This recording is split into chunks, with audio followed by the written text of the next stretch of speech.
And that is so true in healthcare. There's a movement in American literature called the transcendental movement. I've recently reflected on it a pretty good bit, actually, because I think it is so applicable to the way that we think about healthcare today. The transcendental movement in healthcare, in American literature is one that was hallmarked by inner reflection, thinking about the constructs that we're imposing upon us as individuals, and how do we come up with the fortitude, the will to be able to overcome those that we're in fact imposing around us. And hopefully, as some of you at least in this room will agree, we seem to have reached a bit of a fever pitch right now of something like that. I was reflecting on it recently because a very close friend of mine who happens to be at my table tonight, Reggie Bain, just recently published a book called The Ghost at the Table. And I was reflecting on Reggie as a modern transcendentalist. I've known Reggie for over 20 years. His book, and I'm certainly happy to provide his signed copies to everyone. I've ordered about 150 of you, I think, are left in this room. I've ordered copies for all of you on Reggie's credit card. He'll be signing when you leave the room.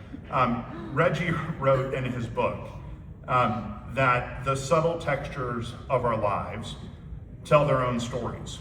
And like every day, each life unfolds with a first act and a final curtain. Life's play eventually runs out of scenes, and when we look back, the stories we tell ourselves, sanitized and revisionist at best, boil down to a simple truth. We either lean forward or we lean backward, each choice large or small, shaping its own consequences. Those comments reflect what I'm describing. We live at such an opportunistic moment. All of you in this room represent opportunity. I'm a consultant and advisor to the industry, but it's an industry I'm privileged, humbled to serve. I'm not a vendor, I'm not a technologist. I work side by side with organizations, the teams that part of whom sit at the table that I'm privileged to have at the front of the room today. The Leapfrog organization, who I've been absolutely, humbled isn't even the right word, privilege isn't the right word, to be alongside their journey over the course of the last near 15 years.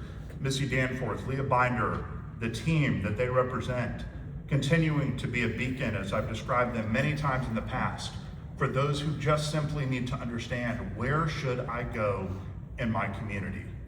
And the reason why they ask themselves that, ask yourself, why does someone come to your organization?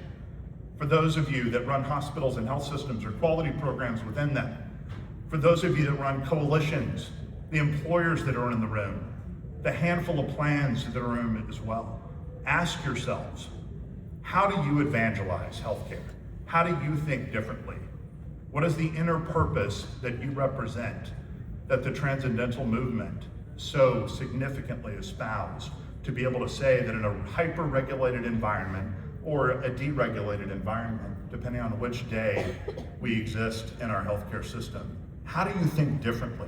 How do we look at the communities that need to be more appropriately served? How do we look for those that have no voice and represent the voiceless in healthcare? How do we think differently in the way that we more humanely deliver care? I'm not talking to any of you in this room. You understand all of that, otherwise you wouldn't be here. It wasn't for the alcohol, certainly. It was for the wine or the champagne. That was all fine. It wasn't for the food. That was all fine. It wasn't for the table that you're sitting at or the companionship. It was because you represent a mission, not a commission. You represent a mission. This industry needs more mission. It needs more folks in this room. There is no reason why this room shouldn't be 2 times, 3 times, 4 times, 5 times the size that it is today, or that it is every year.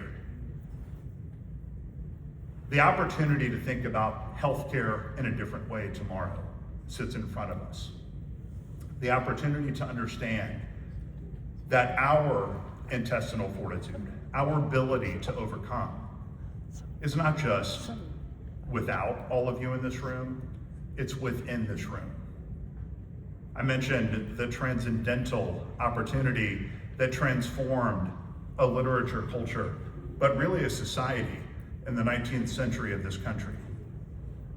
The words of Ralph Waldo Emerson, the founder, arguably, of that movement, ring true for everything that I've heard tonight and everything that I know everyone in this room holds dear every day for the communities that you serve, for the care that you represent, and for the way that we think about how care should be delivered, managed, and coordinated across our communities. The good news is that the moment you decide that what you know is more important than what you have been taught to believe, you will have shifted gears in your quest for abundance. Success comes from within, not from without.